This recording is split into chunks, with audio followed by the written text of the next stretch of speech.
अब fourth numerical को हम सॉल्व कर रहे हैं। फोर्थ न्यूमेरिकल में हमें गिवन है कि you want to move a 500 newton crate across a level floor. एक लेवल फ्लोर पर, एक हॉरिजॉन्टल सरफेस पर हम 500 न्यूटन वेट का एक क्रेट मूव कर रहे हैं।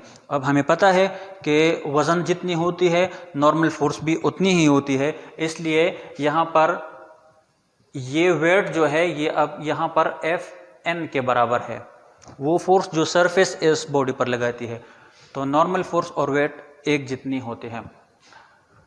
To start the crate moving, start को मोशन में लाने के लिए you have to pull with a 230 newton force.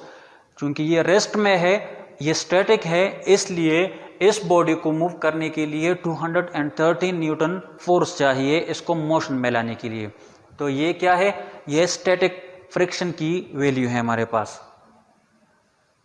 ये अप्लाइड फोर्स भी है इस वक्त और ये स्टैटिक फ्रिक्शन भी है, और फ्रिक्शन को हम F से जाहिर करते हैं, और स्टैटिक फ्रिक्शन है तो S भी साथ में लगाते हैं, स्टैटिक फ्रिक्शन।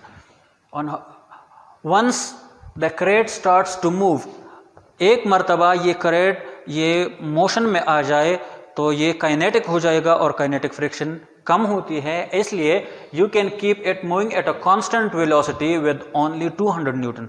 इसलिए अब इसी क्रेट को, जिसके लिए पहले 230 न्यूटन फोर्स रिक्वायर्ड थी, अब 200 न्यूटन में भी इसको हम उसी रफ्तार के साथ रख सकते हैं। What are the coefficient of static friction and kinetic friction? Static friction की वैल्यू हमें मालूम करनी है और काइनेटिक फ्रिक्शन की वैल्यू हमें मालूम करनी है। तो मैं यहाँ पर गिवन डेटा लिख लेता हूँ, इसको मैं समराइज करता हूँ जो हमें गिवन है। ये नॉर्मल फोर्स हमें गिवन है, तो Fn is equal to 500 newton. उसके बाद स्टैटिक फ्रिक्शन की वैल्यू हमें मालूम है, Fs is equal to 230 newton. उसके बाद ये वैल्यू हमारे पास मालूम है, ये काइनेटिक फ्रिक्शन की वैल्यू है, तो यहाँ पर kinetic friction is equal to 200 newton. What are the coefficients? Coefficients को हमने मालूम करना है, कौन सा? स्टैटिक भी मालूम करना है और काइनेटिक फ्रिक्शन की कोफिशिएंट भी मालूम करनी है। तो रिक्वायर्ड, बिल्कुल इसके नीचे हम लिखेंगे रिक्वायर्ड। रिक्वायर्ड क्या क्या है ये हम यहाँ पर लिखेंगे। हमें रिक्वायर्ड है कोफिशिएंट ऑफ स्टैटिक फ्रिक्शन, जो कि म्यू एस से जाहिर होता है। और एक और चीज़ भी हमें मालूम करना है, म्यू एस, म्यू के for kinetic friction. Kinetic friction की कोफिशिएंट भी हमने मालूम करनी है। तो सॉल्यूशन में स्टार्ट करता हूँ।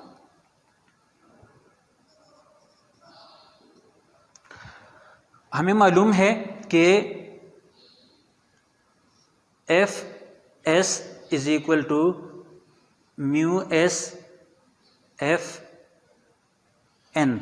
ये जब हम फ्रिक्शन की टॉपिक हम पढ़ रहे थे तो हमने कहा था कि स्टैटिक फ्रिक्शन वो डायरेक्टली प्रोपोर्शनल है नॉर्मल फोर्स के या वेट के। ये डायरेक्ट प्रोपोर्शनलिटी में हमने लिखा था और फिर हमने उसमें कांस्टेंट लगाया था। अब हमें यहाँ पर कांस्टेंट को मालूम करना है, कोएफिशिएंट ऑफ स्टैटिक फ्रिक्शन को मालूम करना है। तो इसको मालूम करने के लिए हमें क्या करना है, एफ एन से दोनों साइड्स को डिवाइड करना है। तो divide both side by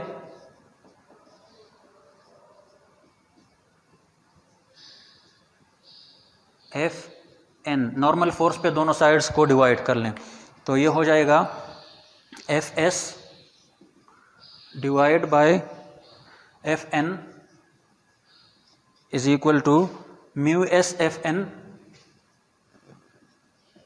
divide by F N. ये दोनों क्रॉस हो जाएंगे, सिर्फ म्यू एस रह गया, तो यहाँ पर हम इसको लिख लेते हैं mu S is equal to F S divide by F N. अब हम इसमें वैल्यूज पुट करेंगे कि जो कि हमें यहाँ पर मालूम है, ये तो मालूम करना है, तो ये अपनी जगह पर एफ एस की वैल्यू हमें मालूम है 230 न्यूटन। एफ एन की वैल्यू वो भी हमें मालूम है, वो है 500 न्यूटन के बराबर। न्यूटन और न्यूटन तो क्रॉस हो जाएंगे, 0 और 0 भी क्रॉस हो जाएगा। अब 23 को हम 50 पे डिवाइड कर लें, अगर यहाँ पर मैं इसको लिख लेता हूँ 23 डिवाइड बाय 50, 0 54,200, 30 रह गया, एक 0 और 56,300। तो ये हमारा वैल्यू हो गई 0.μs इज इक्वल टू 0.46। ये स्टैटिक फ्रिक्शन की वैल्यू हो गई। अब हमने मालूम करना है दूसरा काइनेटिक फ्रिक्शन की कोफिशिएंट। तो सेम फार्मूला हम लगा लेंगे, लेकिन s की जगह हम n पुट करेंगे।